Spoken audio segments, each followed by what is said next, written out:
соблюдение масочного режима, значит, антисептики, также разметки по социальной дистанции, но и без масок заходить нельзя, но и обслуживать тоже нельзя. Як шурбоди Росадминистрация ченерче сарнячоже кыккын пойреди сопоталым.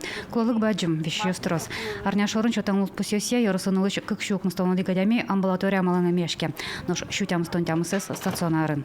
Тему стоно субъективс малого и среднего предпринимательства, они орчемейны предпринимателиос, но руководителиос баджин это магазин сын, соос валалотунне, что сыче, скажем так, ситуация так ведь, чем больше еще сосан жит, значит, покупатели, сос, в принципе, заинтересованные, а сиос, ускорящиос, но возраскищиос, но предприниматели, но чисто за сос соблюдать масочный режим.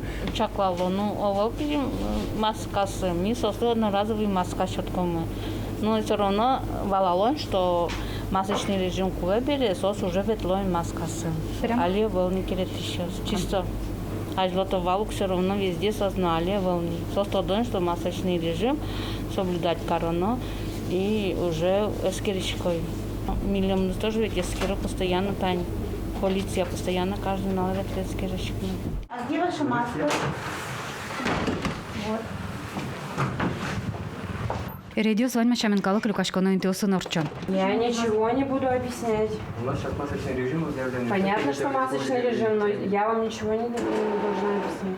Давайте так не будем относиться к окружающим вас людям и самим себе. Я маску буквально только что недавно сняла. Вы находитесь рядом с аптекой, можете сегодня спокойно купить.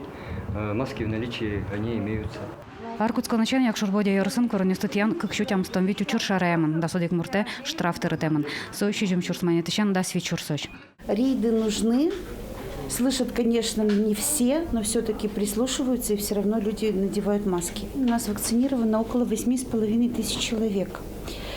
Более 2,5 тысяч человек у нас уже переболели, поэтому им пока вакцинироваться нельзя. Кому же можно, они вакцину получают. Радио сорчоза жланязна вераза администрациян был на арне, скорее спытал зугуртио сына. Лена Слесарева, Василий Хриков, Иварьес.